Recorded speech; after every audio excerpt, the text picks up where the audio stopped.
Hola, vamos a continuar con esta conversación entre diversas exponentes.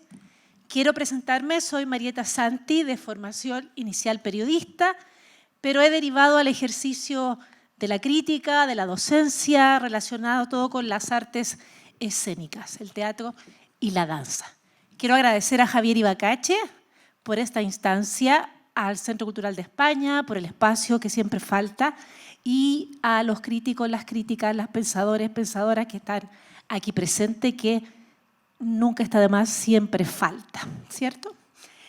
Vamos a hablar ahora de formatos posibles para el ejercicio de la crítica, que en los tiempos que corren, y tal como hablaba Federico, es un desafío, una apuesta, una propuesta, un cuestionamiento, y tiene que ver con desde dónde, cómo, qué queremos hacer, qué queremos decir. Voy a presentar a las personas que me acompañan. Tienen un currículo muy largo, pero voy a reducirlo, ¿no? Por supuesto. A mi lado tengo a Federico Zurita, ¿sí? Que él es profesor de la Escuela de Artes de la Facultad Finisterrae y es doctor en literatura de la Universidad de Chile y es editor, es escritor, un currículo muy largo, ¿no? Luego tenemos a, perdón que se me confundieron las paginitas, Luz Emilia Aguilar, de México. Ella es crítica y investigadora teatral, estudió literatura y teatro y además conduce en el Teatro de la Capilla sesiones del programa El Espectador Crítico y es editora del programa La Muestra. Es decir, ahí explorando formatos, ¿cierto? Y luego tenemos a Cristiano Paso, acá en nuestra esquina, quien es licenciado en Letras, doctor en Literatura, se ha especializado en estudios de performance e investiga sobre historia y crítica del teatro latinoamericano. Muchas publicaciones, muchos textos que ustedes pueden ver en el programa después para conocer más en profundidad quiénes son. En el break anterior, estuve buscando formatos y lo primero que me apareció fue una noticia de hace 10 años que anunciaba que Solo Teatro, que fue una página emblemática acá chilena, estaba explorando un nuevo formato de crítica teatral que era la ilustración. Criticaban a través de ilustraciones. Y quiero contar esto porque esto duró muy poquito. De hecho, yo vi muy poquito de esto. Y esto fue hace 10 años y hoy tenemos que replantearnos cómo hacemos lo que hacemos. Quiero darle la palabra a Luz Emilia, ¿sí?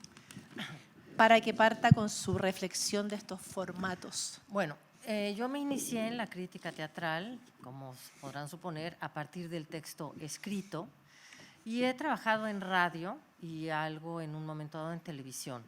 Y es cuando irrumpe todas estas nuevas posibilidades ante las que, en lo personal, me siento ajena, porque pues mi ámbito es básicamente el texto.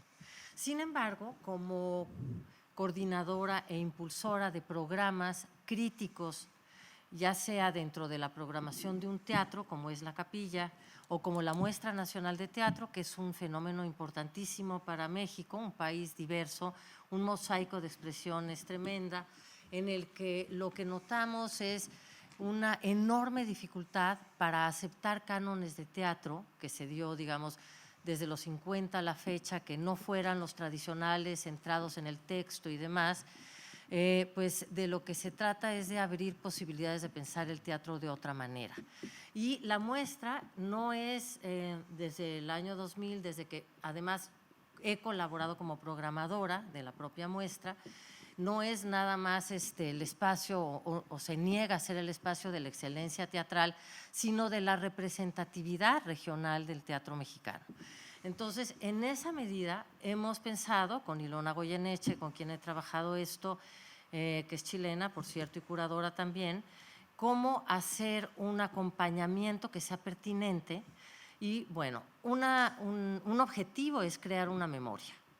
Entonces, hemos buscado crear la memoria a través de textos escritos, pero a partir de este año lo hemos abierto a las expresiones que personas interesadas en hacer crítica puedan tener en otras plataformas. Y se ha propuesto hacerlo a través de Instagram, a través de TikTok, a través de audios, a través de podcast, de distintas formas. Y más bien estamos como a la expectativa de qué es lo que se propone, poniendo las posibilidades de que se exploren estas otras formas de expresarse.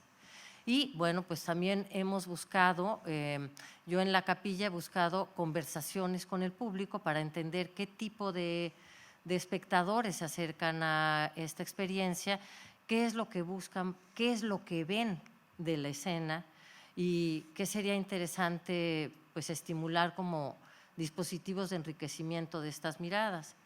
Entonces, es un cambio que se está dando, que estamos en una coyuntura y que en lo personal, con mi equipo de trabajo, lo que estamos viendo es cuáles son las propuestas y cómo podemos facilitar y enriquecer estas propuestas. Eso es lo que yo te diría. Cristian.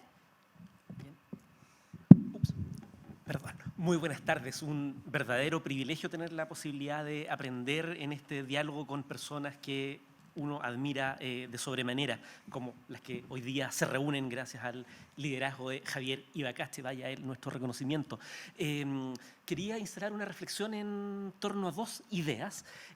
La primera sirve como preámbulo para la segunda, que es la de los formatos. La primera tiene que ver con el lugar que me toca ocupar en el día de hoy, ya que tengo la impresión de que formo parte de una escena crítica teatral académica que, a diferencia de la que se mantuvo activa de manera hegemónica hasta bien entrados los años 90 y que estaba constituida por personas formadas fundamentalmente en mi casa de estudios, la Universidad Católica, María de la Luz Hurtado, Eduardo Guerrero, Juan Andrés Piña, ha dado pie a otra quizá más fragmentada, pero en extremo saludable por la diversidad de voces, porque si ese trabajo hegemónico de los 80, principios de los 90, se podía reducir, salvo excepciones e invisibilizaciones. Nombro, por ejemplo, a Marta Contreras, por dar un ejemplo entre muchos, o a Luis Weissman, por dar otro ejemplo entre tantos. Hoy día creo que para entender los formatos de la crítica hay que entender una saludable diversificación de quienes ejercen la crítica académica. Verónica Sentis en Valparaíso, junto con Marcia Martínez, por dar un par de ejemplos de personas que realizan un trabajo de archivo y recuperación territorial. En el caso de Santiago, mi colega contemporáneo Federico Zurita, que viene trabajando subjetividades infantiles y juveniles desde el texto dramático y su circulación. Javiera Larraín, Jacques de la Brioche, que nunca me reconozco su nombre propio y que mañana nos acompañará con una conferencia en otros ámbitos. Es decir, él es mi cariño y admiración.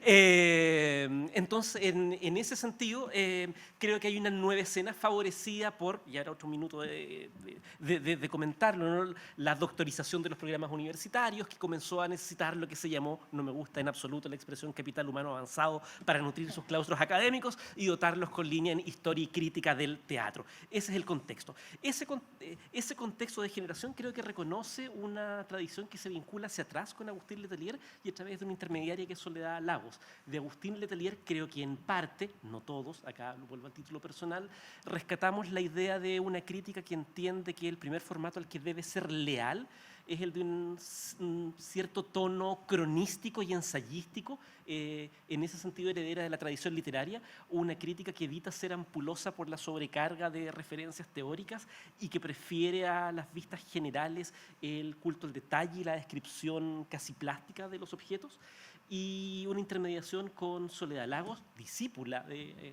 Agustín Letelier y formada en Alemania, tanto en la crítica literaria, la romanística, como en la traducción. Ella, muy modesta, en su conferencia anterior no dio todos sus pergaminos, que creo que a ese contexto y a esa tradición de un comentario literario ensayístico que rehúye la sobreteorización explícita, no la implícita, le agregó algo que se tocó en la mesa de ayer, según se ha comentado y citado hoy día, y es la idea de que quienes ejercemos la crítica en torno a un objeto que podemos llamar teatro en sus diversas facciones, no implica que necesariamente la atención en ese objeto nos transforme en críticas y críticos teatrales, sino más bien en críticos de la cultura que reconstruyen ese tejido a partir de un determinado objeto. Y para no extenderme y darle la palabra a Federico, ¿qué ocurre hoy día con los formatos?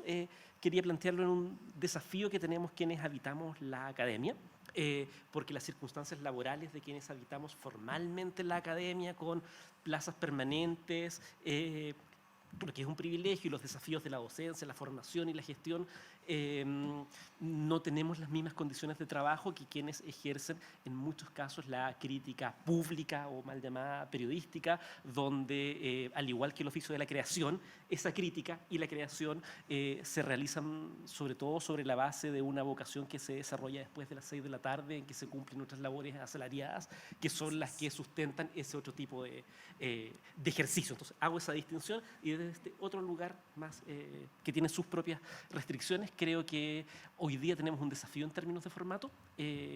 Hay un desafío amplio y macro, que es readaptarnos a los medios, a los tiempos, entender que nuestra fuente de archivo puede ser Twitter, puede ser TikTok, puede ser Instagram, y lo que venga pasado mañana, y que a ratos no es quizá tan, desde este lugar, productivo querer acoplarse a las modas sin manejar esa alfabetización, porque solemos sencillamente vernos como boomers.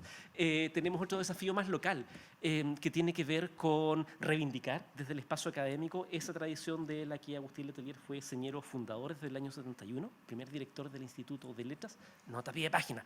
En los años 70, desde el 67 en adelante, la Universidad Católica hace un fuerte movimiento de reforma universitaria, elige a su primer rector laico, Fernando Castillo Velasco, y se reorganiza ya no en facultades profesionalizantes, sino en institutos de investigación académica que conviven con las escuelas profesionales. Y para liderar ese proyecto emerge la figura de Agustín Letelier. Por eso vamos destacando su relevancia en la esfera crítica escribiendo, pero también como un pilar en una reorganización universitaria. Y creo que hoy día el desafío que tenemos es volver a mirar ese periodo pre-73 de reorganización universitaria, donde la crítica, y una línea para el formato, no, en mi modesto entender, no debe asociarse al formato rígido del paper, sino reencontrarse con esa tradición de la ensayística más libre, más fluida, y que en ese carácter más libre, por ende, puede ayudar a pensar de manera más rica la cultura. Gracias, Cristian. Muchos temas. Lanzó Cristian. Bien, buenas tardes. Muchas gracias por la invitación. Mi visión quizá va a ser un poquito conservadora porque se sostiene en mi propia experiencia, ¿cierto? El azar a mí me ha movilizado de la crítica en medios de comunicación de masa digitales en su momento, en la década anterior, ¿cierto? Me ha movilizado de ahí a la crítica en contexto académico. Y desde ese lugar me he familiarizado principalmente con el texto escrito, ¿cierto? Entonces, por eso digo que mi visión posiblemente va a ser un poquito conservadora. Todas estas variantes nuevas que están apareciendo, yo todavía las desconozco.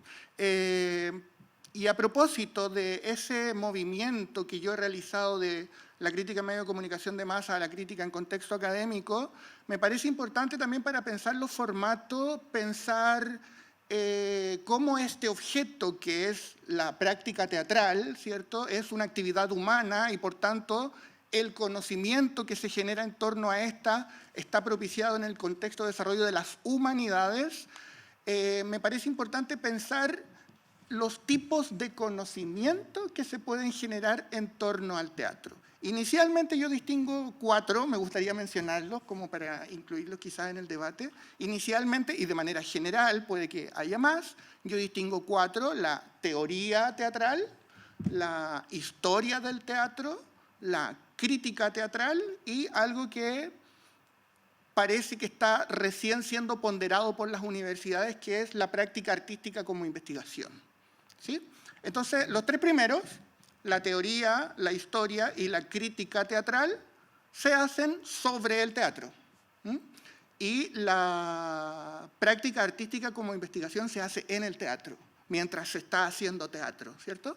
Por tanto, la teoría, la historia y la crítica la hacemos quienes vemos el teatro, ¿cierto? Y la práctica artística como investigación la realizan los mismos artistas, ¿cierto? Entonces es interesante reconocer que ahí también hay generación de conocimiento en torno a esta actividad, este objeto de estudio que hemos llamado, ¿cierto? Esta actividad humana. Y bueno, quizás podríamos agregar que hay una quinta actividad generadora de conocimiento que más bien circunscribe a las otras, que es el archivo, ¿sí? Creo que es importante señalar que muy probablemente todas estas actividades actúan interrelacionadas siempre, ¿cierto? Cada una de ellas, aunque algún profesional del teatro diga, no, yo hago historia del teatro, para hacer historia del teatro necesita sostenerse en la teoría teatral y necesita en sus explicaciones históricas formular lecturas críticas, ¿cierto? Lo mismo con las otras actividades que estoy mencionando. Todas dependen de las otras formas de generación de conocimiento en torno al teatro. Y en relación con esto, y quizás aquí podría cerrar mi primera intervención, para ser breve, en relación con esto me parece importante entonces situar la crítica en el contexto de estas formas de desarrollo de conocimiento y más bien acostumbrarnos a renombrarla, ¿cierto? El concepto crítica está lleno de estigmatizaciones, ¿cierto? Por los usos coloquiales que se le da al concepto y también por ciertas caricaturas que podemos ver en el cine o por críticos reales también, ¿cierto? Que son caricaturas a veces, ¿cierto? Entonces, a mí me parece que es mucho más dúctil el concepto de lectura crítica, ¿sí? La realización de una lectura crítica. Eso implica ciertas estrategias de aproximación al conocimiento, ¿sí? Para cerrar, a mí, yo cada vez que puedo digo esto, me interesa mucho la definición que formula Terry Eagleton, que es un crítico literario marxista, que formula esta idea para la crítica literaria, ¿cierto? Pero que me parece que es viable para la crítica de arte en general, ¿cierto? Terry Eagleton dice que leer de manera crítica consiste en explicar exhaustivamente la relación entre formas, estilos y discursos. ¿Sí? Bonito. Relación entre formas, estilos y discursos. Entonces no nos interesa si al crítico le gustó o no le gustó la obra, no nos interesa si la obra es buena o mala, ¿cierto? Nos interesa aproximarnos a una explicación del funcionamiento complejo de esta actividad humana que es el teatro, ¿cierto? Y agrega Terry Eagleton, además, esta relación entre forma, estilo y discurso, dice, es producto de una historia determinada. Es decir, por eso es interesante estudiar el teatro, ¿cierto? Porque es una actividad dinámica. Pensemos en que la historia del teatro occidental, al menos, tiene 2.500 años, y no ha sido una actividad estática, ¿cierto? Ha sido una actividad dinámica, y ahí hay algo muy sabroso, ¿cierto? Que implica que reconozcamos esa relación de forma, estilo y discurso a través de la historia, ¿cierto? Planteo eso inicialmente. Bien. ¿Será posible crear nuevas formas de conocimiento, hacer circular, ¿no?, el conocimiento a través de estos nuevos formatos y de qué manera? Estos nuevos formatos que exigen precisión, que exigen de repente algunos golpes de efecto, ¿no? De repente humor, de repente algo muy gráfico. ¿Cómo lo ven ustedes desde la academia, desde tu experiencia y tú también desde tu trabajo? Pues yo pienso que existe el peligro de una banalización, que existe el peligro de poner énfasis. En la crítica a mí me ha parecido algo para atender que como crítica yo no soy el centro de atención, aunque yo soy la que habla de lo que está ocurriendo. Ejerzo la crítica en dos observaciones: yo y el fenómeno. Más que un objeto, es un fenómeno, es algo que ocurre en el tiempo, que no se puede recuperar y que tiene que ver con una interrelación y con una serie de causas y efectos o de estímulos y respuestas en un tiempo y un espacio definido, que tienen la potencia de interrelación con un pasado, con ese presente, con un futuro y con una serie de relaciones de poder y todo lo que se ha hablado en estas mesas, ¿no? Es un fenómeno extremadamente complejo y lo que yo he visto en TikTok y en estas cuestiones es que de pronto se vuelve un énfasis en ser el protagonista y en ser el centro de atención en la manera de ejecutarlo. Y bueno, yo pondría atención en que no se banalice hacia ese lado. También me ha preocupado la posibilidad de guardar memoria. Yo aprecio mucho la crítica, yo hago historia del teatro, me ha parecido muy importante explorar la historia del teatro para entender el teatro que estoy viendo. Me parece que hay ciertas claves con las que no cuento si no entiendo la historia del teatro mexicano, su relación con la política, su relación con el tratamiento del cuerpo, con los prejuicios y una serie de cosas más, con la forma en la que se enseña y pues que se perdiera en esta selva de expresiones virtuales, por ejemplo, para el tema de la crítica en la Muestra Nacional de Teatro, pues nosotros hemos procurado tener una serie de testimonios físicos en un libro y de pronto las páginas en las que se puede albergar esta crítica pues pueden convertirse en algo efímero porque dependen de una institución que mañana ya no tiene el dinero para mantener esos materiales virtuales sobre la página. ¿Y cómo voy a saber qué pasó en la Muestra Nacional de Teatro si ya no hay críticos que publiquen en periódicos, etcétera? Veo una evanescencia en estas formas de hacerlo. Entonces, el reto es cómo conservar un rigor de pensamiento y de riqueza y de lectura de interrelaciones e interpretación en un medio en el que existe la tentación en la autoexhibición de poner el énfasis en lo chistoso que puede ser o lo seductor un crítico. Eso es lo primero que a mí me llamaría la atención. Es decir, habemos generaciones que nos acostumbramos a hacerlo de otra manera, que nuestro dominio es el lenguaje, y hay una nueva generación que está buscando y que tiene a la mano estas posibilidades de hacerlo. Y yo buscaría que no se convirtiera en algo más el crítico como el performer, ¿no? Esa sería una primera observación. Cómo hacer que este medio, porque también puede enriquecer, uno puede jugar a lo mejor con la imagen, se pueden hacer críticas que de alguna forma contengan o pongan la atención. La pregunta es, ¿lo que tú estás criticando es lo importante o tú eres lo importante? Entonces, bueno, pues creo que potencia, derivaciones, estos nuevos soportes que me parece que es importante tomar en cuenta y a dónde se pueden llevar. Cuando hablamos de los formatos, creo que también es importante hacer la distinción entre formatos y soportes. Y creo que en esa disyuntiva enfrentamos hoy día un desafío, al menos quienes nos desenvolvemos en las tres primeras categorías de las que escribía Federico: teoría, crítica e historia, que son las que están ligadas a las humanidades, y practice as research, o como se llame, ¿no?, más en el ámbito de las artes. Para quienes estamos en el ámbito de las humanidades, tenemos el tremendo desafío de cambiar el sustantivo por el cual designamos a quienes ejercen la práctica que estamos investigando, indagando, evaluando. Me explico.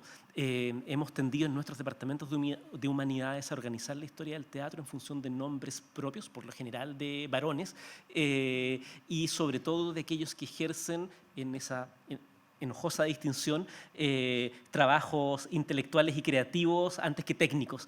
Y léase, organizamos nuestros programas de historia teatral en los departamentos de literatura por nombres de dramaturgos y en menor medida de dramaturgas. En algunas escuelas de teatro aparecen las figuras de director o directora, pero creo que tenemos el desafío de cambiar el sujeto de nuestros predicados críticos por el de elenco y empezar a incorporar aquello que hemos desdeñado con esa distinción de oficio técnico, oficio creativo, que no solo rige y excluye la construcción de programas de cursos, sino que también la vemos encarnada en el día a día en las realidades de precariedad laboral en que estos oficios se desarrollan. Y eso nos permitiría, por supuesto, dar cabida a cuestiones tales como el diseño escénico, la música, pero también a otras todavía menos vistas, como, por ejemplo, la traducción. Eso respecto al formato mismo. Y me quedaba dando vuelta también otra idea que surgía acá en esta mesa acerca del lugar de la escritura, que es algo que nos vincula porque hemos sido formados en buena parte de nuestras trayectorias en las humanidades y con un objeto primario, cuando dábamos nuestros primeros pasos, que era el texto dramático. Y pensaba qué lugar, y torciendo un poco la figura, qué sería el texto dramático hoy día cuando revisamos todo tipo de fenómenos donde el texto no necesariamente es lo que manda. Y así como en la conferencia de Federico se da una inversión entre quién es el que está presente observando, creo que en términos de escritura podríamos plantear que hoy día uno de los desafíos de esa crítica académica que trabaja con tiempos más largos, que tiene el apoyo de otro tipo de proyectos y estructuras y que no depende de la presión del medio ni el régimen contractual honorario, tener la posibilidad de que nuestra crítica sea aquella que reconstituya el texto que está ausente de ese fenómeno. Lo pensaba, por ejemplo, cuando miraba en un proyecto que estoy terminando ahora, el teatro de los 80 y el relato que ha construido sobre su legado alguien como Ramón Grifero. Creo que incluso antes de juzgar me gusta, no me gusta, o la primera reacción visceral, una forma de poner en su lugar lo que ahí ocurrió y dar relevancia a esos agentes culturales que intervinieron en ese proceso, que son más amplios que ese solo nombre propio, pasa porque el ejercicio crítico, insisto, se salga del formato paper, de su estructura de hipótesis, prueba, refutación, y se dé el tiempo, por ejemplo, de reconstruir a través de la crónica esos escenarios culturales. Plantearía, o me gusta pensar que la crítica académica que se hace desde los departamentos literarios sea una crítica comprometida con restituir aquellos textos que no llegaron a la letra impresa, a la letra de molde. Creo que eso es clave cuando pensamos hoy día la cantidad de manifestaciones teatrales que son claves, que cambian las formas de hacer, pero que no son archivables ni archivadas. Creo que una forma en que nosotros podemos colaborar a eso es contando esas circunstancias, haciendo reconstituciones de escena, de modo tal que el día de mañana quien revise esas historias en otro tiempo o en la periferia de la periferia y que no tuvo acceso a esa única función que se dio en un departamento perdido en el barrio Bellavista, tenga la posibilidad de leer un tipo de crítica que le permita reconstituir esa memoria y ese texto ausente. Por ahí iría.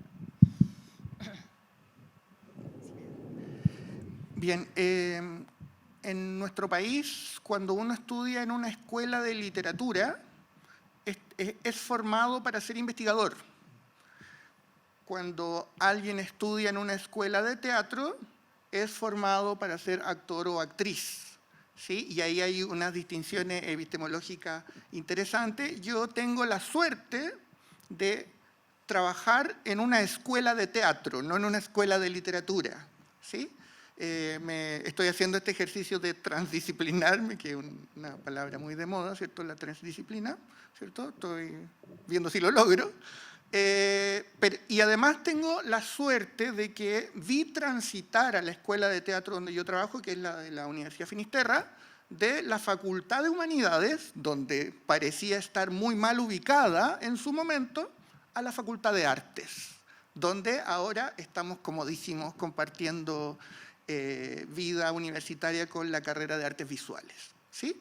Y pude ser testigo de la ponderación optimista que le dio la universidad a esta cuarta forma de generación de conocimiento en torno al teatro que yo les mencionaba hace un rato, que es la práctica artística como investigación. Cuando uno está contratado en una universidad, ¿cierto? Uno hace docencia y hace investigación y uno tiene que publicar artículos en revistas indexadas y todo un vicio en esas lógicas universitarias, ¿cierto? Y uno tiene una cuota de artículos que debe publicar durante el periodo académico, ¿cierto? Durante un año.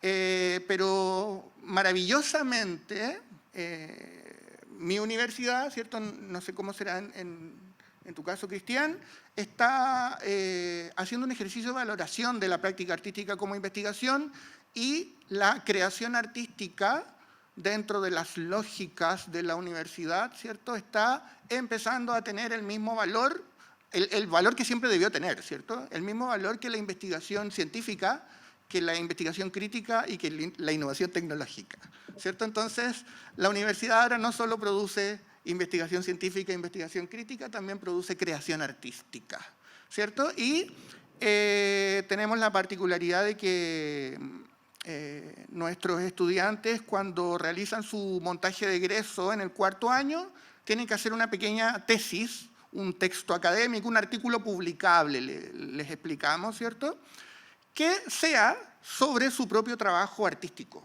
¿cierto? No hacen investigación crítica en el contexto de la teatrología, sino que un registro de las prácticas artísticas como investigación. Y me parece que, bueno, disculpen la autorreferencia, ¿cierto? En marzo de este año publicamos un libro con la editorial de la Universidad Finisterra que se llama Prácticas Teatrales Contemporáneas, reflexiones en torno a obras de la Escuela de Teatro de la Universidad Finisterra. Aquí hay un registro de prácticas artísticas como investigación de los últimos 7 egresos, ¿sí? Y básicamente son artistas reflexionando teórica, histórica y críticamente sobre su propio trabajo. Me parece que la puesta en valor de la práctica artística como investigación, que en este momento es una novedad en las lógicas universitarias, es algo a lo que hay que ponerle atención. Me surge una duda. Crítica académica, las reflexiones de los creadores, ¿puede ser en otro soporte? ¿Se lo imaginan en otro soporte, ya que estamos hablando de formatos, de soportes? ¿Algo distinto a un libro, por ejemplo? Pues yo diría que sí, yo creo que sí se puede. Digamos, hemos tenido ese desafío desde que apareció el cine, fue toda una pregunta, la televisión. Aquí la pregunta es, ¿de qué manera puede modificar la forma de formular tu mensaje? Digamos, estamos hablando de que hay un contenido que se va a transmitir a través de una plataforma diferente. ¿De qué manera esta plataforma va a modificar tu elaboración del mensaje y la calidad del mensaje, el alcance del mensaje y la durabilidad del mensaje? Puede ser enormemente enriquecedor si eres una persona creativa. Supongo que vamos a ver cosas muy sorprendentes. Yo estoy abierta a ver posibilidades sorprendentes de generar intertextualidades y oxímorons y preguntas. El teatro es un medio fascinante porque puede traer 80 millones de contradicciones entre los propios discursos y que esas contradicciones generan un discurso. Digamos, pensemos en algo muy tradicional. Una Hedda Gabler que habla muy suavecita, etcétera, o dice cierto texto y hay una gestualidad que lo contradice y luego tienes una imagen que mete un nuevo ruido. Es decir, la producción cínica, que puede tener un lenguaje tan complejo como el teatro, tiene el desafío de, a la hora de interpretar, de leer y de expresar lo que produjiste como pensamiento enfrentado a ese fenómeno, a lo mejor abre unas posibilidades de crear, no sé, un pensamiento complejo y cuestiones complejas. Pero en realidad creo que estamos en el albor, estamos apenas en la puerta de lo que vamos a poder ver. Y yo no pensaría que es una tragedia, sino algo fantástico y maravilloso, pero pues veo también esos retos y todo lo que estamos discutiendo aquí pues es lo que estábamos viendo desde antes, pero nuestro desafío en esta conversación es, con todo este conocimiento, ¿qué va a pasar con estas nuevas posibilidades de lenguaje de entrega de lo que hemos estado investigando y lo que hemos estado haciendo? Mi pregunta es, ¿de qué manera va a poder modificar, enriquecer o entorpecer la calidad del pensamiento y la calidad de la experiencia que queremos transmitir, ¿no? Y la calidad de memoria que vamos a guardar? Por favor, estamos bien. Sí, por mi lado, no me angustia tanto el dilema de los nuevos formatos, porque cuando miro retrospectivamente, claro, me doy cuenta que personas haciendo crítica en formatos arriesgados ha habido siempre y el problema ha pasado por las instituciones que los reconocen o no. Yo partí de esta intervención aludiendo a una estructura de críticos que fue la reconocida por el medio periodístico como representativa de la academia, pero cuando uno se va a esa misma década de los años 80 se da cuenta que Marta Contreras estaba escribiendo sobre teatros de Concepción en Concepción, se da cuenta que Luis Weissman, que no escribía mucho, estaba dando seminarios sobre el impacto de la tragedia en su nicho, en su trinchera en la Universidad de Chile. Uno se da cuenta que Agustín Letelier, siendo crítico académico, estaba de algún modo, me gusta la metáfora, haciendo la cimarra del dictum académico por estar haciendo crítica en medios, o gente que no hacía necesariamente crítica como Rigoberto Carvajal, cuando le encargaban una entrevista a un grupo se permitía ciertas cuñas críticas, por dar solo algunos ejemplos, y la conferencia de la mañana iluminaron también sobre esa tradición. Entonces no me genera tanta angustia el tema de los formatos, porque entiendo que cada época va generando sus formatos y estos van nutriendo a su circuito de espectadores. Lo que me preocupa más es la institución que se encarga de legalizar este tipo de formatos, por darle un nombre, que son la prensa hegemónica por un lado y por otro lado el espacio universitario. Y del espacio universitario, por razones de tiempo, me refiero a él. Hay una cuestión que me preocupa antes que los formatos de la crítica, son los formatos formativos, valga la espantosa cacofonía, porque efectivamente recientemente la Universidad Finisterra, entiendo que en Artes Visuales la Universidad de Chile, la misma Universidad Católica en su doctorado en Artes y Magíster, han venido abrazando la práctica artística como una disciplina reconocible y digna de tener los incentivos académicos correspondientes que se traducen en mejoras salariales. Paupérrimo, pero mejoras al fin y al cabo. Pero lo que me parece inquietante en el presente y que se ha dado en Chile, sobre todo en las universidades llamadas tradicionales, es que las escuelas de teatro se han concebido como conservatorios, sobre todo en la Universidad Católica y la Universidad de Chile, que en la década del 40 y luego Concepción y más tarde Valdivia, lo que hacen es nacionalizar, si se quiere, la práctica teatral. Han alojado en sus estructuras académicas estos conservatorios con la misión de formar creadoras y creadores. Y en esos mismos claustros académicos se han incorporado las personas que ejercen la investigación teatral, en un sentido amplio, historia, crítica. Y lo que me parece complejo, y me ha tocado verlo como académico, es que muchas veces el estudiantado de esas casas de estudio, por la endogamia que sugiere que el conservatorio tenga los críticos dentro, termina citando como horizonte crítico y teórico a quienes ejercen la docencia en esas mismas casas de estudio. En ese sentido, me parece como un desafío urgente. Hablo acá de la Católica, la Chile en menor medida de Concepción, que es lo que más conozco institucionalmente, ¿no? Desde su armado organizativo. Yo soñaría con que esas universidades tuviesen, claro, en sus departamentos, conservatorio y la formación actoral, pero que ese estudiantado tuviese el desafío de pasar por otros departamentos, que pasen por la Escuela de Comunicaciones, que pasen por la Escuela de Literatura, porque me parece que termina siendo insuficiente el ejercicio de reconocer la diversidad de prácticas si no nos vemos enfrentados a diversidad de interlocutores. Y ese fenómeno me parece hoy día más preocupante. La proliferación en medios y TikTok y similares, no, por favor, no te preocupes. Me parece que es positiva en la medida que genera una escena crítica, una escena de diálogo y de intercambio, y que nos devuelve la pelota a nosotros como críticos e investigadores de hacer algo con ello y ocuparla en términos de archivo y darle el estatuto de archivo que merece. Muchas veces, y con esto termino, nos terminamos replicando casi políticas extractivistas, yendo a cazar archivos de personas que ya no están en este mundo, están en situación precaria, para llevarlos a nuestras casas de estudio, cuando a ratos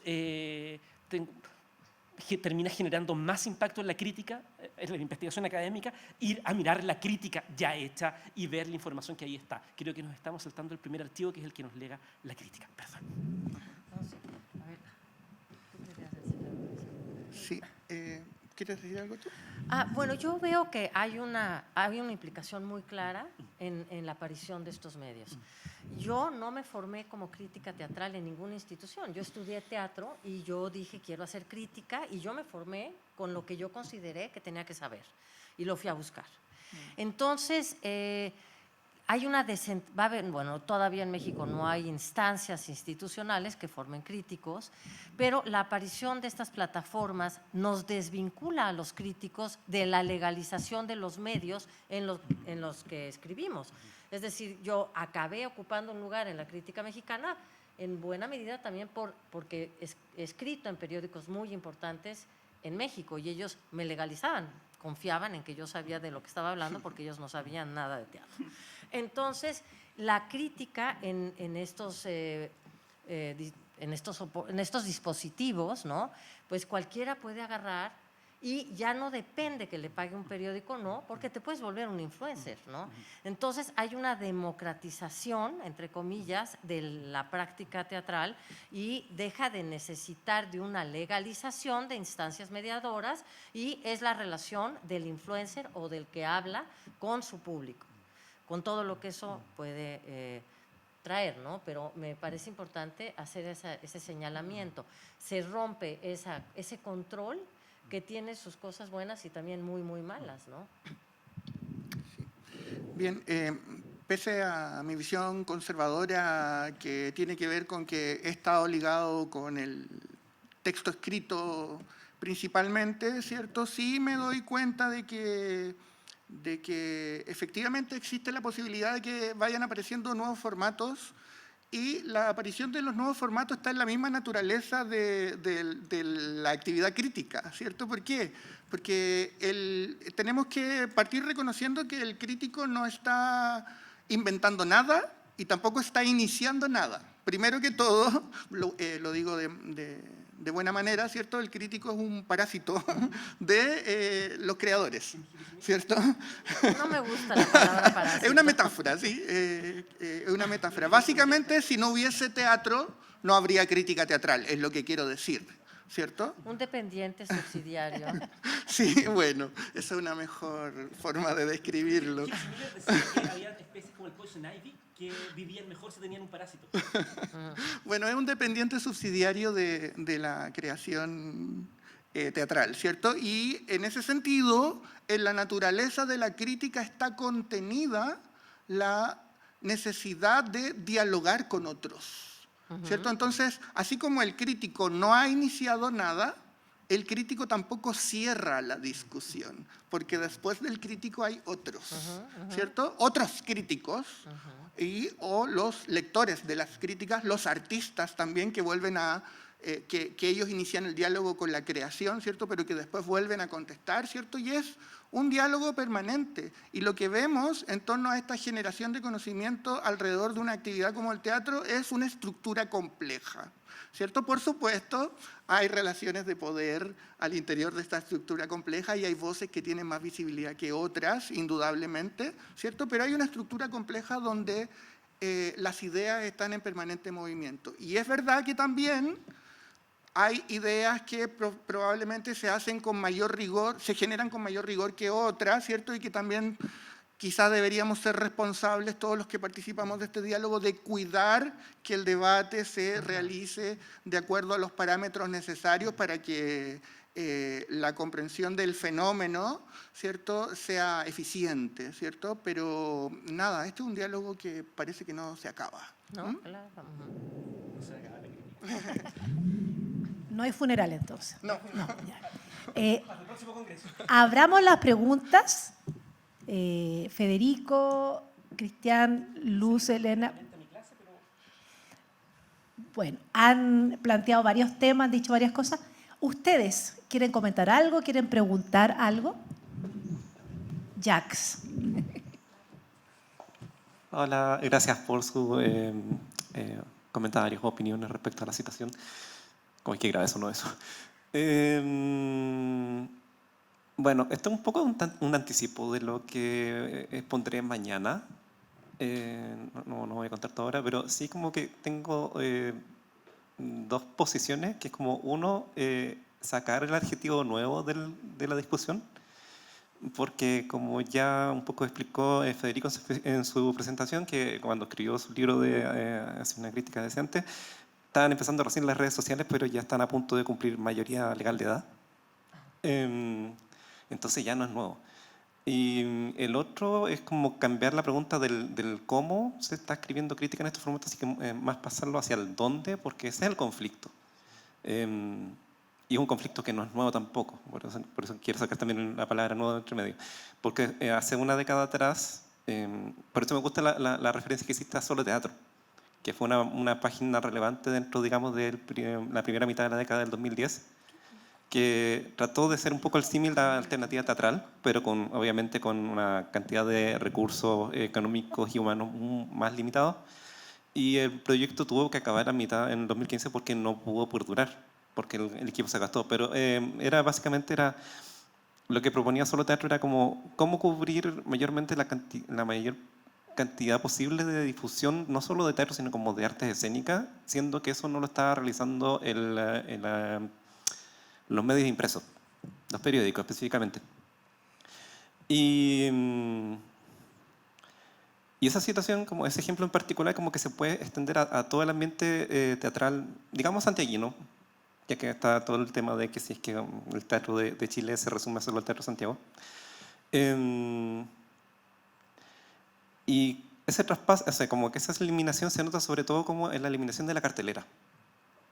Sé que este es un seminario de crítica, pero usualmente como que el elemento que más la gente estaría observando anteriormente era la cartelera para informarse respecto a lo que quería ver. Y cómo esa cartelera fue como disminuyendo en cantidad y en calidad, sobre todo del 2015 en adelante, y fue expulsada de los diarios. Actualmente no hay cartelera en diarios en Chile, de teatro. O sea, a mi impresión, actualmente las páginas web que están dando mejor información de carteleras son las mismas páginas de venta de tickets. Y este año en particular, como una cuenta de Instagram está recopilando todo y haciendo un Excel. O sea, esos son nuestros métodos de difusión de actividad teatral. Y es un problema porque, como como planteó Verónica en su posición, que el problema del teatro es que es una situación espacio-temporal limitada. Y la temporada de funciones va a recurrir al sistema de difusión que sea lo más eficiente en ese breve tiempo que tiene existencia. Entonces, claro, uno puede decir como en términos de profundidad respecto a la calidad de la crítica teatral, sí, el camino es la crítica académica, puede ser, pero una página, o sea, un artículo académico tiene posibilidad de publicación 2 o 3 veces por año. ¿Y cuántas obras hay por mes? 15, 20, y no alcanza a ser cubierto. O sea, no alcanza a ser cubierto hace 10 años atrás cuando se estaba como recién planteándose ese problema, y ahora es mucho más complicado. Y por eso como que, de nuevo reitero el tema, como sacar el adjetivo nuevo entre medio, porque yo diría que todo el traspaso al sistema de difusión digital ocurrió hace una década atrás. Porque todo el ambiente teatral tuvo que recurrir a eso.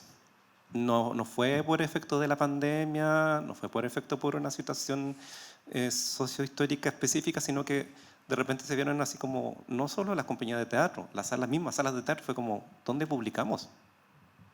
Porque los diarios no nos están dejando espacio. Entonces empezaron a recurrir básicamente a la otra opción que había y que le resultaba mucho más eficiente, que eran los medios sociales. Yo entrevisté a un par de encargadas de comunicaciones de salas de teatro para mi investigación de magíster y le preguntaba cómo fue ese traspaso o cómo le funcionaba a ellas. Y en específico también en el caso de la crítica. Y claro, es decir, como agradecemos la crítica, pero sabemos que no es lo que más trae público. Pero sí nos sirve en el sentido de que, sobre todo en el caso de que si es que se logra equiparar con el resto de las opiniones de los demás asistentes a la obra, que después también hacen su propio comentario en sus propios medios. Entonces como que no hay como esta figura, digamos, anteriormente que uno considera como de autoridad respecto a ciertas como opiniones de las obras, sino que ahora trata de ser como una situación mucho más horizontal. Bueno, esos son mis comentarios al respecto, por ahora.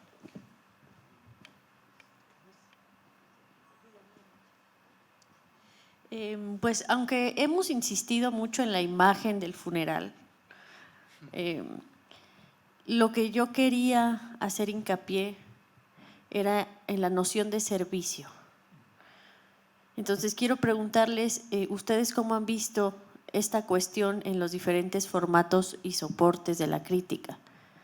¿A servicio de quién o de qué está cada formato o de quién lo han puesto ustedes? Cristian, ¿tú qué te tienes que ir a... Sí, perdón, pido disculpas porque pronto me verán salir porque tengo clase enseguida y me hago cargo de la pregunta de Isabel. Creo que en el ámbito de la crítica académica, que es el que me queda más cerca, en este minuto no tenemos claridad de quién es esa persona que es la destinataria, ni mucho menos de qué manera le vamos a servir.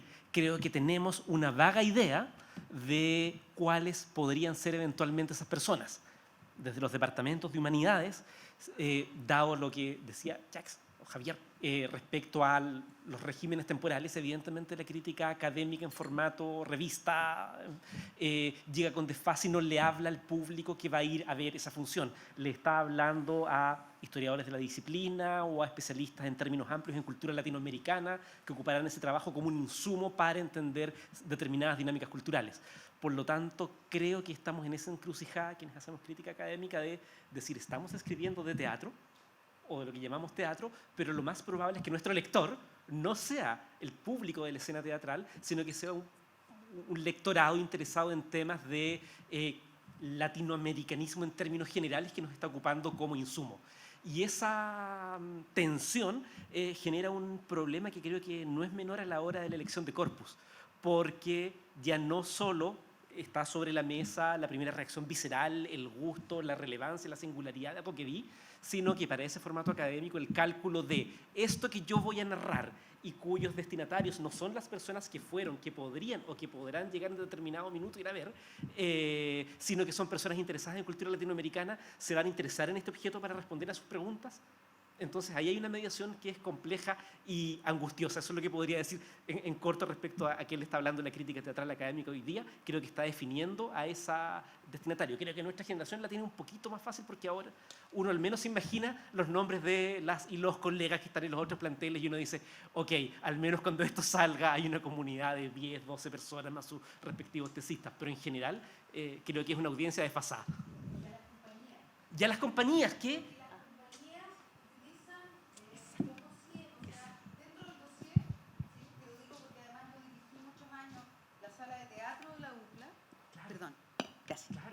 Las compañías, en realidad, si tú me preguntas cuando yo hago crítica de espectáculo, que publicamos en Artescena principalmente, nuestro público destinatario son las compañías, porque cuando las compañías postulan a festivales, una de las cosas que tienen que adosar son críticas, porque si no hay crítica, significa, dicho en chileno, nadie te dio bola, nadie le escribió una línea comentando tu propuesta. Entonces, ¿qué hace uno? Hace crítica para que la compañía tenga algo que adjuntar. Sí. Fascinante eso que dice, un comentario mínimo, pero tiene que ver con la pregunta de Isabel y con tu intervención. ¿Es un destinatario de las compañías?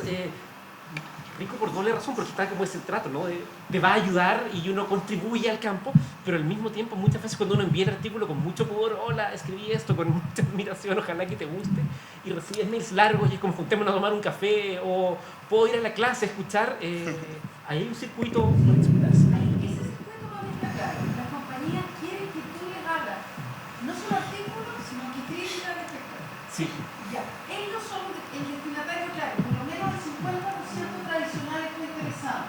El otro 50% que era el público, no está nada interesado. En virtud al tiempo, Luz Helena, Federico, ¿algo que contestará Isabel? Sí. Bueno, pues yo pienso que desde el momento en el que estamos eligiendo otras plataformas, otras formas de comunicar, por ejemplo, en el marco de la Muestra Nacional de Teatro, estamos queriendo hablarle a un público que es a través de ese medio que se comunica. No le estoy escribiendo a mi abuelita o no estoy abriendo esto para las generaciones anteriores. Estoy queriendo dialogar desde la voz de esta generación a esta nueva generación. Entonces, en principio, el servicio es al público interesado en el teatro, es al espectador. Y dentro de los espectadores están los creadores de otras obras que quieren saber qué están haciendo sus colegas y los creadores que, digamos, y los que lo hicieron y, digamos, un público en general, ¿no?, interesado en el teatro. Bien, yo podría decir, pero no quiero decir, pero podría decir que la crítica académica le escribe a especialistas, le habla a especialistas, y la crítica en medios de comunicación de masa le habla, no a especialistas, pero sí al menos a lectores interesados, ¿cierto? Y a la vez ambas le hablan a los artistas. Bien, yo podría decir eso, pero en realidad lo que quiero decir es que la crítica, sea cual sea el formato en el que se desarrolle, le habla al momento histórico, ¿cierto? Básicamente, así como los artistas son sujetos históricos, los críticos, los que generamos conocimiento en torno a la creación teatral, también somos sujetos históricos y solo podemos hablar a partir de los códigos culturales de nuestro momento, ¿cierto? Y básicamente el conocimiento que todos nosotros estamos generando va a ser muy interesante de ser releído en otras épocas cuando los contextos culturales hayan experimentado algún tipo de modificaciones. Y sigue el debate dialéctico, ¿cierto? En función de comprender los procesos no como hechos aislados, sino como partes de una continuidad compleja, ¿cierto? Y el arte como parte de esa continuidad compleja. Bueno, el tiempo nos persigue. Mucho que hablar, mucho que reflexionar. Podríamos quedarnos mucho rato con nuestros acompañantes, nuestra acompañante, pero tenemos que terminar. Quiero pedirles un aplauso para Luz Helena, para Federico, para Cristian, y nuevamente agradecer a esta instancia y al Centro Cultural de España y a Javier Ibacache.